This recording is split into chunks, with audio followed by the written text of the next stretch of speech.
tell you. In a different reality, Jimmy, the director, was crushed by the speaker, okay? Because my character left the studio to help his mom replace the light bulb over her sink. And so these people in the future have come back several times trying to figure out the right way to intervene, because they realize that you don't want to intervene too much in the past. You want to let people solve things without being too involved. And so they were like, all right, so Walter leaves and Jimmy dies. So he leaves because of a light bulb. So let's offer a light bulb to his mom. And they do that, and she won't accept it because she doesn't trust them. So then they're like, all right, we got to go back and tell again. We got to offer a light bulb to Walter, so he trusts us. Then she'll call him and say it's okay. So they do that. And then it goes to the point where I get the phone call. I say, don't worry, Mom, there's a light bulb from those guys. I'm there, and I say, Jimmy, how about that, yeah? I think it all adds up. It's funny, I have listened to so many over the years, you go on IMDb, there are all these spoilers or fan theories. I think that might be my favourite. Sincerely, that is my favourite, because it tells us a lot about the film. But first I'd like to say, how have you been enjoying being in London and coming to these screenings? Oh, I love it. I love London. I love these screenings. I love the venues. I've been to the Rio Cinema, to the Close Up Film Center. Close Up, and now the Horse Hospital. Super fun, so many cool people. Let's see a show of hands. Who's come to all three? Oh yeah. Look at that. We're like a family now. So yeah, it's been a blast. Thanks everybody. Thanks Horse Hospital. Thanks Ben and Ethan. Oh, it's been our absolute pleasure. But something that comes to mind is, because obviously this time and last, when we were watching Local Legends, I got to sort of see you watching the films as well. And obviously you've talked about in the past, you watch your films and they're still as great for you as when you made them. When you watch them now, are you watching the films, are you watching the audience sort of respond to them? Yeah, and I'm filming it too. So I, especially during the acclimate poopy scene, I like to film the way that the audience is reacting. Yeah. So there is now video of our audience yelling acclimate poopy. Yeah, and I send little clips to people back home and be like, look, you're being cheered on in London. Because these actors don't get paid anything, they should at least get some adulation. I really like that. So these are sort of real labours of love for you, I suppose. They're real proud moments for you. Yes, because it's so wild to have an idea in 2021, 2022, and then to be watching the fruits of our labor in London, 3 years later. It's wild and exciting. I did want to actually ask about the ideas behind this, because I read an interview while doing some research for this, where the thing that came first was the acclimate scene, if I'm remembering correctly. Where did it become a sci-fi film for you? Because that's I think the stroke of genius, is the fact that it's all of these different levels coming together to say acclimate. Yeah. So that was it. Charlie and I were making Heard She Got Married. And while we were lugging equipment to a spot to film, I was like, Charlie, I've always had this idea of a scene where someone's really cold and someone else is shouting at them to acclimate. That's all I got, Charlie. And so we start just bouncing ideas back and forth. And then we're like, oh, imagine if the whole town was trying to get them to acclimate. But then we're like, how can we get that many actors together at the same time? Ooh, what if it's on TV? If it's on TV, then we can film people in their house watching it on TV, and that way we get actors without having to make them leave their house. Actors don't like leaving, our actors don't like leaving. And it's good, because we show up at their house, they have no choice. We just show up with cameras, we're like, hey, just sit there and say, acclimate, poopy, acclimate. Don't ask any questions, trust us. So anyway, we had that idea, and that was it. And I don't remember because we were in the midst of making 2 movies a year for a few years, and so it was really just little ideas that we text back and forth, and it slowly developed into this very complicated time travel story. And I love when Poopy says, there are many rules to this that we're just beginning to figure out, which is the writer's way of saying, we're not quite sure what's going on either, but it's okay, because if the characters in the current reality don't know everything, there's more that's going to be learned by the next generation, you know? And so it was good as for us as writers to be like, we only need to know as much as Poopy and Walter know. And like there's other stuff going around them. And there's this one guy who made like a 30-minute YouTube analysis that blew my mind. He thinks that Tess Howard and Uncle Dan are figuring out a way to take over Walter and Alyssa's body so that they can finally get together as they always dreamed. Like, I got goosebumps just listening to it. Yeah, it's freaky. That's very being John Malkovich, actually. Yeah. Very John Malkovich. And I'm totally open to, like, unintentionally having written that, you know? But it was definitely not intentional.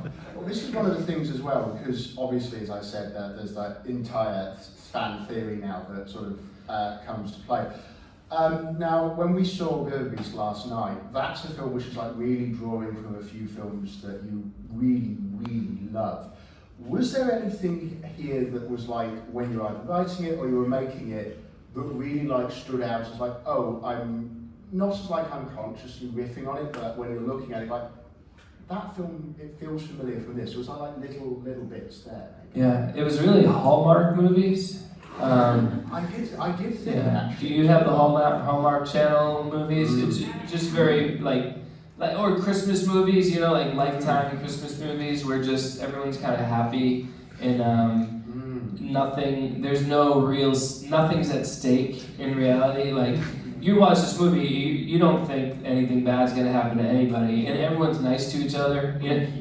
I want to keep track how frequently in the movie people say, "Oh, that's nice," you know? So it was really just like, let's be really sincere and pure and like not sarcastic at all, and just completely open. I mean, Alyssa is just openly saying, she's singing, "I need a reason to stay," like looking directly at me, you know? And it was just fun to just like, let's be this pure and open and see what happens. There's two things that come from that for me. One is that now that explains why in Shock Marathons you've got an episode on Coffee Shop. Oh, what a movie. Coffee Shop, check it out. It's so good. It's on YouTube. It's actually on YouTube, and I seriously considered watching it before this. I regret my decision. It's one of those movies that it seems like it was financed by a church, because like they just like drop a few religious things in there, you know, because it was part of the deal apparently, you know, and I love that. There's something about that. Any churches out there want to finance our next movie, we will drop in some holy references, whatever you need. I really. I swore I was not going to break while doing this, but that might have broken me. But there is something to be said for as well that really honest, sincere Lifetime Hallmark sort of influence. Were you, when obviously you came up with the idea of Acclimate came about by itself, it seems like, when you were sort of making, writing the script, obviously you're in the middle of like doing Heard She Got Married, and then you've got Metal Detector, and then Boston Johnny, and The Murder come afterwards. And especially something like Married is quite a sort of it's quite sad, it's almost a bit cynical, and it's almost, I think you called it a suburban noir at one point. I did. Which is a beautiful term for it. Did you feel that when you were like, it was a conscious thing to like make it this sincere, or did you just find like it was a sort of a zig when everyone expected you to zag, like, this is happening now? I think it was more like we felt like icky from making Heard She Got Married, because it's so much darker and it ends with like this shocking, sad thing, and we're like, what have we put out into the world? And then it's like we want to like take a bath, you know? And so Magic Spot was just like, let's just be positive and save Uncle Dan. I mean, to be fair, saving Kevin McGee feels like something that you should get a national medal for. Somebody has a tattoo of Uncle Dan, by the way. Is that amazing? He came to one of the screenings and he showed it to Kevin McGee, the actor. He's like, "Hello, Mr. McGee, I'm a big fan. I'd like to show you something." And McGee totally didn't flinch. He was like, "Of course someone should have a tattoo." That's why I like the man. He shows it to his wife. He showed the photo to his wife, and his wife is just like, "Oh my God," because his wife hates us, you know. We show up all the time with all this equipment. We're like, "Hi, Joanne. We need your living room. Can you lower the volume on the TV? We're trying to film here." And she's like, looking at Kevin like, "Why are these guys in my house?" You know. So anyway, but that gave a little bit of credit. She was actually slightly impressed by the tattoo. Respect to that, and I'm certain a number of us will all be getting Kevin McGee tattoos. Something actually, though, we've spoken about the idea there that this was a bit of a sort of a shift, really, because you wanted to get away from the ickiness. But it's still in that lovely black and white that you're using for all of these films from about Metal Detector to Bloodbath. I understand, as we were talking earlier, Puddle is going to be, Evil Puddle is in colour. Evil Puddle coming out May 24th in Massachusetts in color. Glorious Technicolor, ladies and gentlemen. But Wait, we just Evil Puddle. What a title, huh? I mean, come on. Come on. What's it about? People say, "What's it about?" I'm like, "Do I need to tell you?" I almost feel like it deserves to be said again. Evil Puddle. But to return to the black and white, what sort of motivated first that decision when it came to Metal Detector Maniac, which is the first of those like in this road to be done in this way? And then did it just become like a sort of a visual, like you were comfortable in that medium and you're like, I just want to keep going with it? Yeah, so we made River Beast and we made Slingshot Cops, which are bright and big and over the top and ridiculous. And then it was 4 years before maybe 5 years until our next movie came out. And it was, we were working on Metal Detector Maniac, and it just felt like the tone was very different. It wasn't this cartoonish, over-the-top thing. It just had a different feel, and it was like, I think we should go black and white for this. And then we loved the way that looked, and so we went black and white with Heard You Got Married, and then we just kept going for a while. And it's the same thing. It's just like, all right, I think it's time to go back to color, so we just go back to color for Evil Puddle. Evil Puddle. Sorry, I had to. That was great. Thank you very much. You can narrate. Maybe we'll have you narrate the trailer. I would be perfectly Yeah. frankly. I've done enough narration at the time. There's something that I do want to also talk about is obviously one of the pleasures of watching your films is you get like reoccurring cast members. Mm-hmm. So we've got Elizabeth, obviously, as Alyssa. That's my wife playing Alyssa. Isn't she great? And a lovely woman as well, actually. Very, very sweet woman. We've got Chris Peterson. We've got Tom. But I think this is the biggest role I've seen Chris in any of your films. He's got lovely little roles. He played Poopy. Yeah. Yeah. We'll get to that in a second. But the thing I want to ask is, when you're writing the roles, do you have a person in mind for it? Or is it more just an availability thing? And it's like, Tom is free this week, but not for 3 weeks. We'll have him do Buster and that sort of thing. Well, we know, we have ideas ahead of time of who's going to play the major roles. And usually it's like, all right, Tom had a huge role in Metal Detector Maniac. He lives a 5-hour drive from my house, a 4-hour drive from Charlie's house. And we made him drive out so many weekends. It was over the top.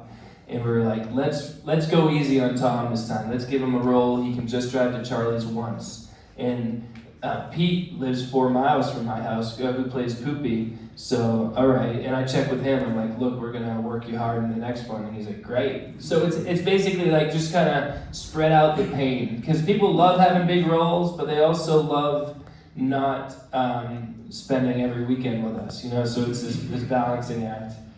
I understand from what little I know, when we discussed obviously making the films, that they are effectively shot over. It's a single day a week for anything up to 6 months to a year. Is it? Yeah, I'd say 3 or 4 months where we're filming not every Saturday, but maybe every other Saturday, sometimes 2 Saturdays in a row. It usually adds up to about 10, 12 days of filming scattered over give it a season, more or less. And this was a winter time, and we really wanted to accentuate the snow. And so a lot of it was like, hey, it snowed on Tuesday, let's film on Saturday before it melts, stuff like that. It really works though, because it gives your films like this really, all of your films are very atmospheric, but it gives it an extra sort of atmospheric kick that I don't think is as present in some of the other films. Absolutely, yeah. And Charlie was getting even more comfortable with that camera and the black and white, and it looks beautiful movie, huh? Wow. What I want to know as well is when it comes to the shooting process, we've talked about it away from the mics and also just in general. It's a very quick process for you.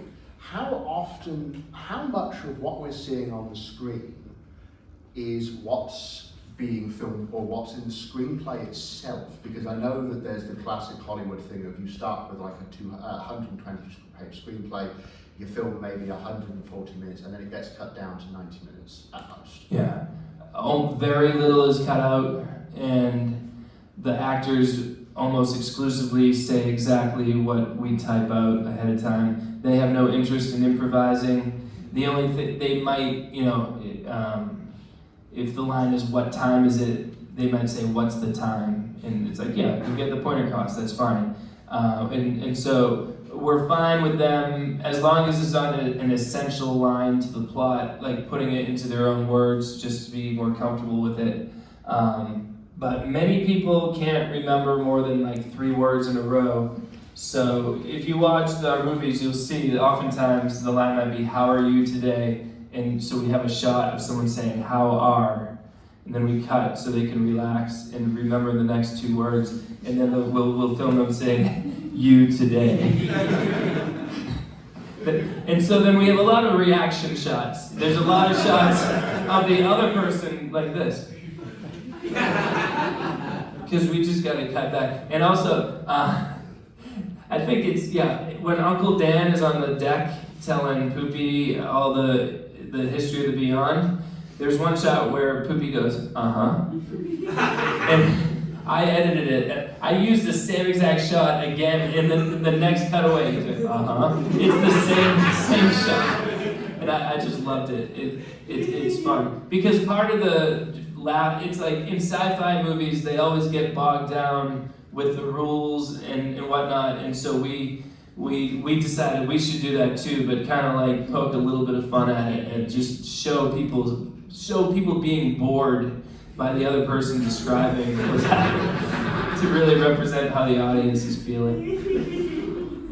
Something that also comes to mind here is, could you please tell us, because I know there was a story behind it and you're a much better teller of the tale than maybe I would be, first of why Elizabeth is named Alyssa, and secondly, why is Chris called Poopy? Because there are stories to these. Okay, yeah. So there was this fundraiser for Gold Ninja Video, who puts our movies on Blu-ray, and if people donated a certain amount of money, they could name a character in our movie. And so I told my wife about it, and she's like, "What are you gonna do if someone comes up with like a ridiculous name?"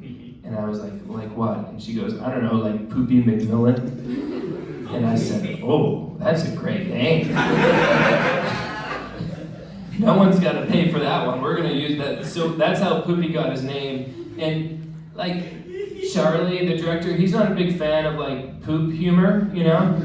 Tell you the truth, I'm not either. I know I've written 5,000 poop songs, but I'm only doing that for the money. For the money. We know I'm not either. It doesn't fit our vibe, but I was like, all right, Charlie's not gonna buy this. He's gonna be out. But then I was like, ooh, he's called Poopy because he's always pooped. You know, he's tired. That's why they call him Poopy. So then it's okay. So that's how I was able to convince Charlie to move forward with it. And then, like, Alyssa Caitlin Pouliot is just the name of some guy's girlfriend, and he paid us, a few $100 to name the character after his girlfriend. He didn't tell her, and then he sat her down one day and was like, "I'd like to show you this movie," and he presses play, and then the main character is her exact name, and I'm told that she got a kick out of it. I think they're still together, in fact. So that's good. I was just about to ask. I really do hope. I do too. Yes. No, absolutely. But it was J.P. McD, Jimmy Overstreet, Walter. It was all people who gave us names to use. And it worked out well. We've done that with a few movies now, and it's a good way to raise a little bit of money to help defray the costs of the production. Well, that's something which also really interests me, which is in the last, I think since really River Beast, and things have obviously started to snowball for you, and you've really gotten this following, which obviously we're all here witness to. Go us. Has that in any way changed, distribution and marketing for your films? Because you have a really good episode of Shot Marathon with Justin, and you're talking about what it was like to distribute River Beast, and it seems like it was an absolute nightmare. It was an absolute nightmare. How has it been for Magic Spot and the films recently, and what's it? And do you feel that we give you a bit of clout, so to speak? Yeah, absolutely. It's great. It's. I mean, our first several movies, almost no one watched them, including the cast. It was like the level of interest was very low, and now we're at the point. If we make a movie and make it available online, I don't know, 1,000 people will watch it in the first month or so. Which maybe for us that's amazing, because if 1,000 people watched, I don't know, Freaky Farley, it was because I each individually sat them down and put the DVD in and pressed play, and I wouldn't let them leave, So it's like, we're definitely not at the top of the film industry, but we're a heck of a lot better than we were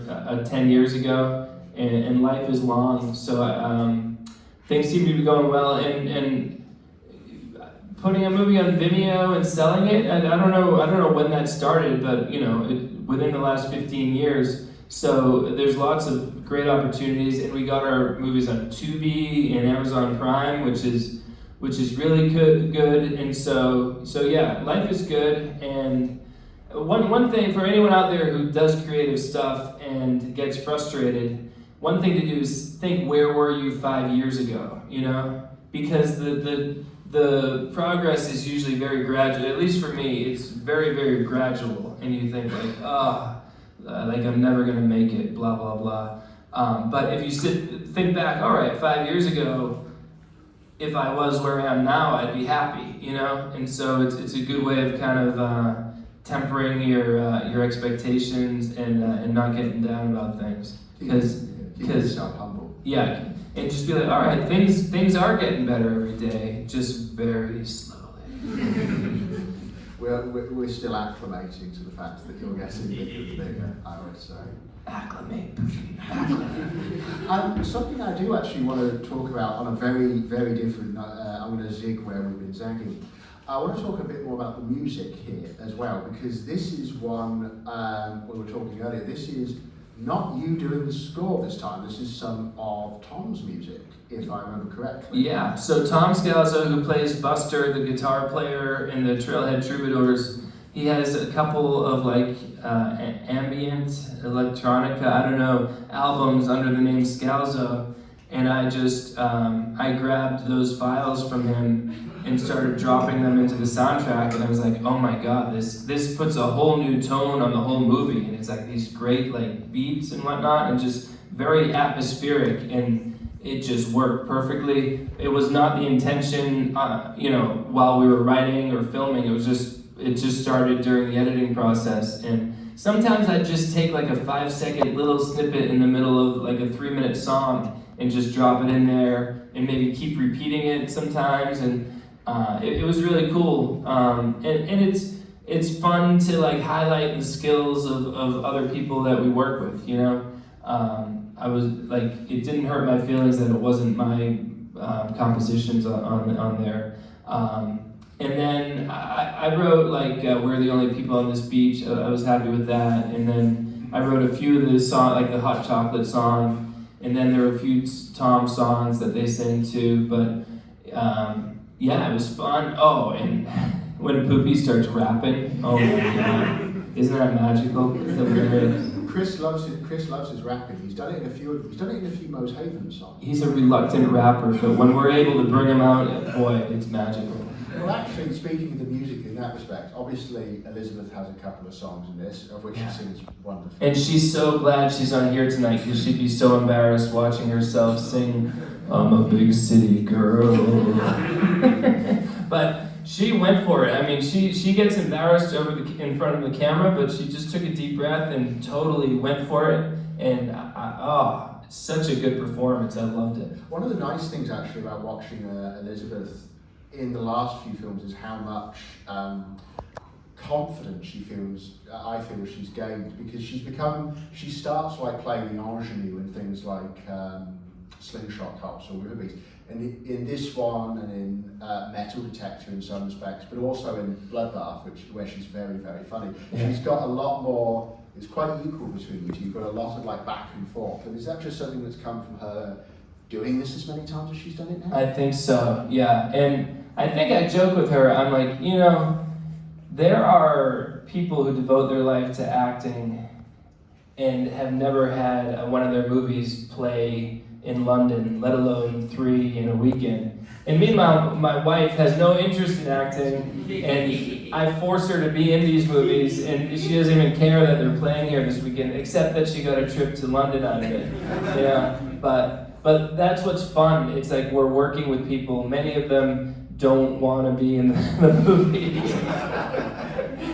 And how often do you see a movie starring people who don't want to be in it? This is a unique thing. I mean, the spoken word poetry, that's just my uncle, I'm like, "Uncle Jim, you want to come to my garage and be in the movie?" "Yeah, okay, yeah."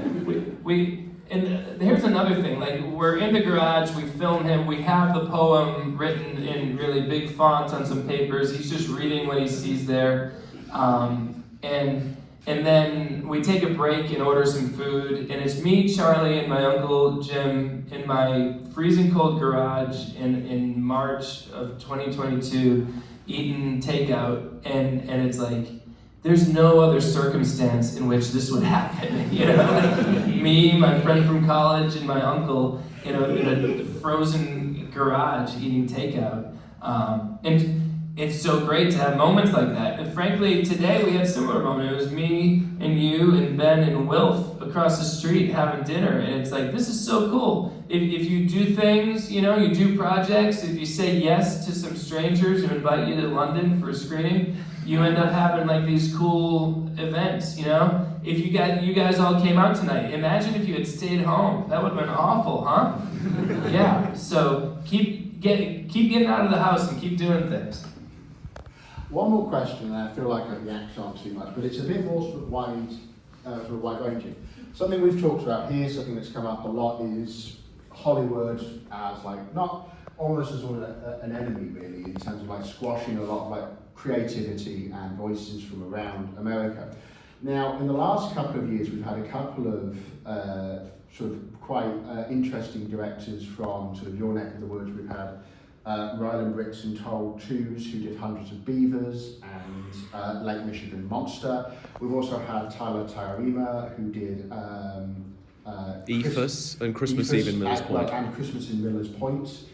And what I want to ask is, before I turn it over to the audience, is with these sorts of films, have you been aware of them before? And how optimistic do you feel for like the future of really independent filmmaking, especially in your area? Yeah, I feel good about it. I haven't seen those movies, but I know they exist.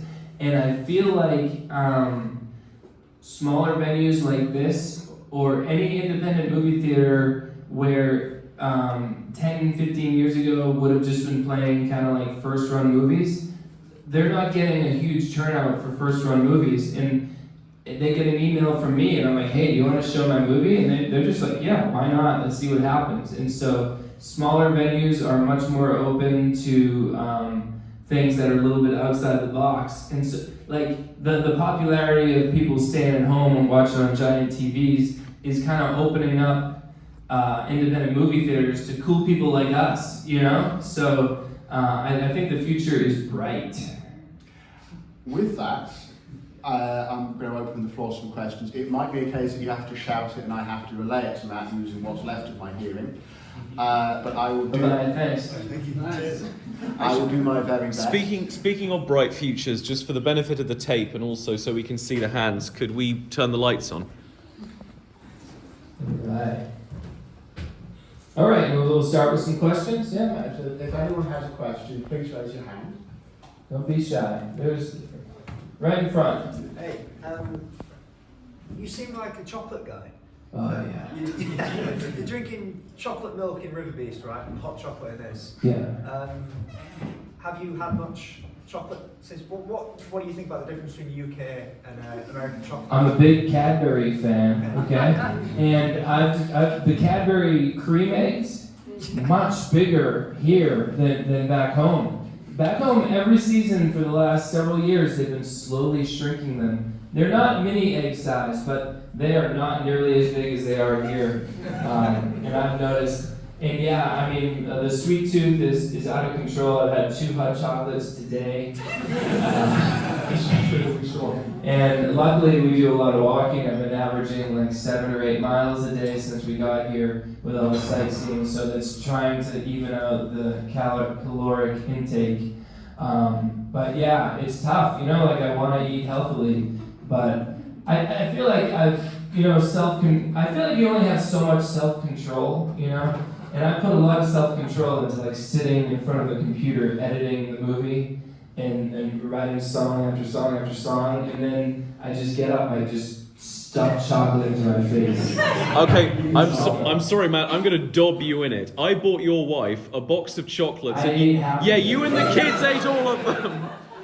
I must, there was a gentleman right at the back, I didn't get you earlier. Could you please give us your question? Yeah, I've only seen this in River Beast and really applied what seemed like quite a kind of complex sense of humour. I feel like it feels to me like it's sort of based a little bit on I don't know how to put it sort of politely, but kind of like B movies and stuff, you know, things which are sort of unintentionally funny and you're taking that into a more sort of intentional place. Yeah.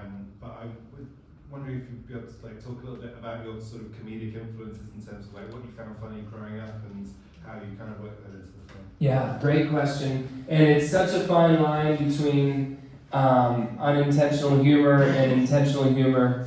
And I think, I talked a little bit about this at River Beast, but it's worth repeating. Plenty of people weren't here for that. It's like, we love these movies. We love these 1970s and 80s horror movies where the acting is just a little bit off and the writing. You know what's fun is when someone from one country writes a movie that takes place in another country and they just don't quite know that country's ways and things are happening that just don't quite feel right. And that's so great to watch, you know? And sometimes it feels like the script was run through a bad Google Translate, you know? And so everyone's speaking in a way that just doesn't feel right. And what we determined was, like, and then you see a lot of movies where people purposely and almost maliciously are trying to make something bad like that. And you can just tell, like, just it just doesn't feel right watching it. You're like, oh, these are like good actors trying to act bad, like they're not good actors. So our trick is, write a script as well as we can and make the wording interesting in a way that's funny to us and will also potentially be difficult for the actors, which is cruel. It's cruel of us. So frequently they look at the script and they're like, oh, why? Why'd you have to give me that line? I can't believe it.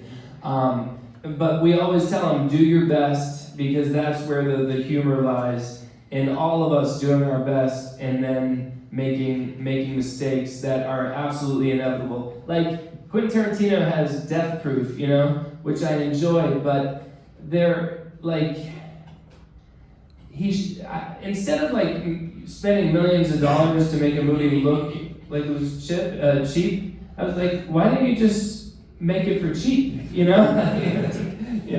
And they had a gimmick where one of the reels was missing, Yeah, that's right.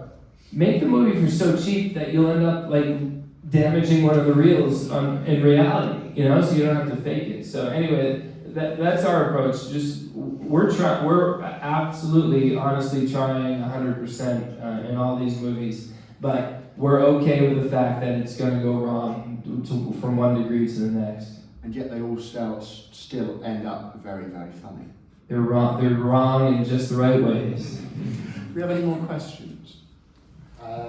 You and then yourself. I was going to say, in Local Legends, and I guess all your films and on your Twitter, you give away your phone number. And I was thinking about the people that call you.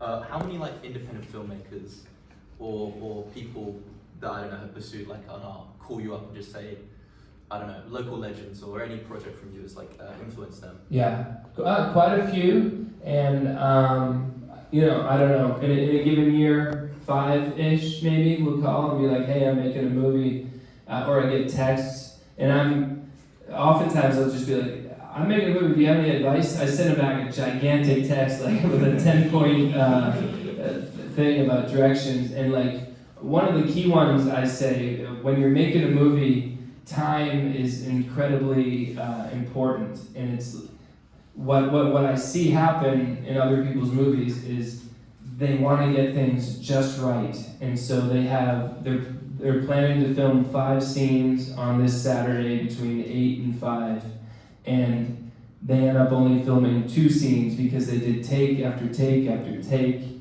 And time just got away from them. And that means all these actors who devoted one day of their lives to your movie, you're gonna have to have them come again.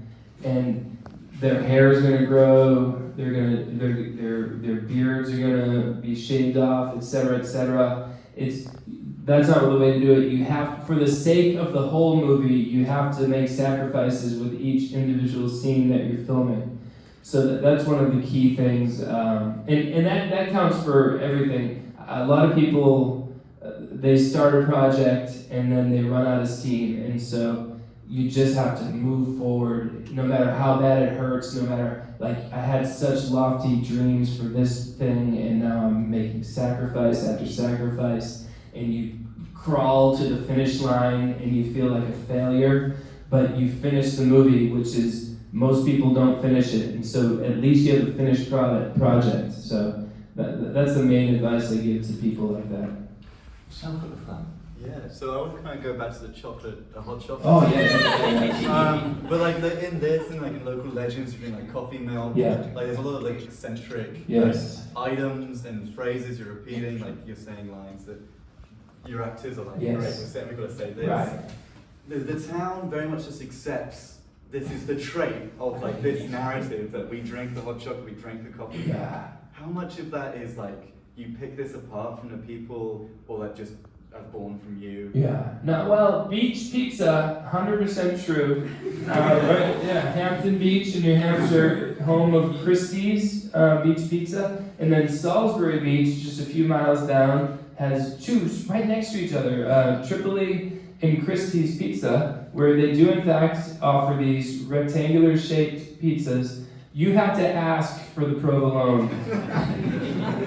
And I did it once, but and I learned my lesson. Awful. Just wrong in every way. But otherwise, it's delicious pizza, but it's called beach pizza. There's a few grocery stores in the area that sell beach, they call it beach pizza. It's so weird. That's it. There's a 5-mile radius on Earth where beach pizza is a thing. And when I discovered that, I was just like, this is so great. In a world where there's a McDonald's on every corner, and it's so nice to know that there are unique, specific things to just one kind of community. And that kind of fits in with the whole idea of the movies, where it's like, hey, every movie is made in Hollywood. Let's see a movie that's made in a place where that's not highlighted in movies so much, and let's highlight what's interesting about those places. So yeah, that's good. But then like, oh say, can you see more than 5 feet?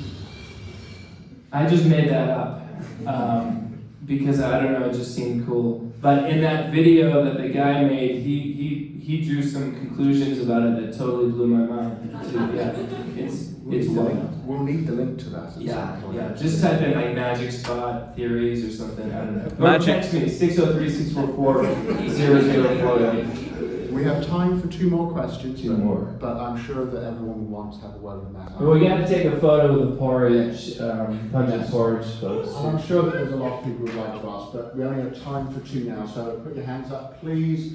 I see 2. What time? We'll do 3. Yeah, let's do rapid fire. Yeah, 3. Okay, so. Mine's a quick one. Yeah. Yeah. Just curious about the one British person. Two British people. Two British people. Yeah. They're guys that we met.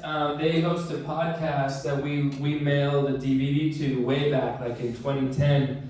And they reviewed our movie on their podcast. And this is back when no one was paying any attention to our movies. And so we really cherished these guys.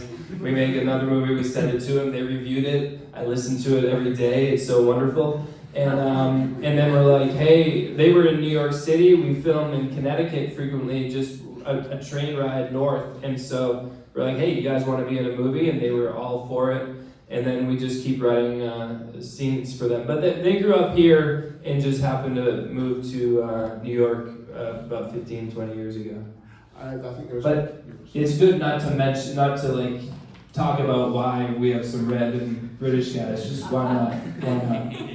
Right there. Yeah, it's a bit of a long one. So I just wanted to say it's my first one, and I'm a new convert, so I'm just gonna be binging for the rest of Easter weekend. Oh, great! Yeah, there's plenty of them free on Tubi and Awesome. YouTube. Yeah, have fun. I would. So this is the first one right now. Yeah, my first Okay. one. Local Legends might be nice to do next, or River Beast. Yeah. Okay.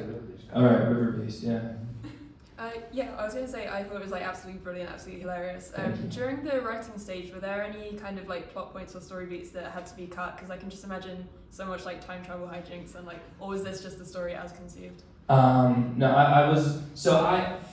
Charlie and I brainstormed a lot, but then it was me who sat down and typed everything and then sent it to him for like some fine tuning. But it was more just a lot of like stopping after each scene and just thinking real hard about all the paradoxes and problems that I was creating, and then being like, oh, like why wouldn't I can't even remember. Like I'm confused by the plot, and I wrote it. Yeah, but ultimately it was really nice to have that one line from Poopy where he says, "There's many things that we haven't figured out." Like, oh, well, it's all.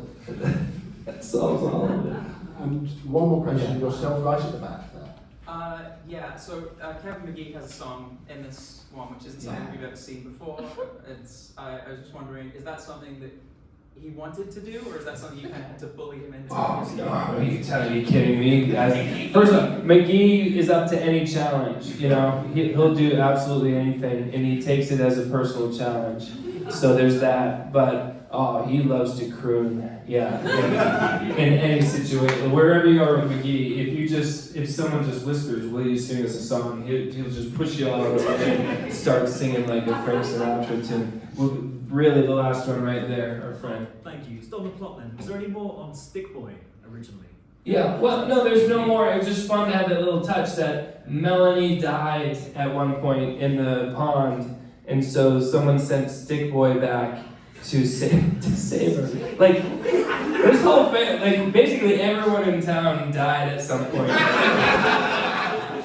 And people from the future are just constantly coming back. It's like the nice version of Tenet. In the future in Tenet, they're all trying to kill the past, but in this, they're trying to save everyone. Everyone's nice, and everyone's just figuring out how to make everything just right. I'm just saying, I think Walter was wrong to press the record button. I don't think that was the right thing to do. I was torn about it. I'm not sure if I support that thing. His kids, they just want the royalty monies. Why can't they make the money themselves, the lazy swine? Seriously, but it was so funny. We're in this park, and I have to like put my hand on their cheeks as they call me daddy. You know? That was one of the most uncomfortable sequences. The three of us were just like, what are we doing? It was a cold, rainy day. We're all grown men. Yeah. Wow. Well, But who do I blame? I wrote it. Well, that is all the time we have. But remember, ladies and gentlemen, to quote the great Quizwell, future events will affect you in the future. Thank you very much for being here. You've been a wonderful audience. I would like you to, in your final moments, please thank Matt Farley for a wonderful film and a wonderful Yeah, great weekend. Thank you. Thank you very much, ladies and gentlemen. Good night.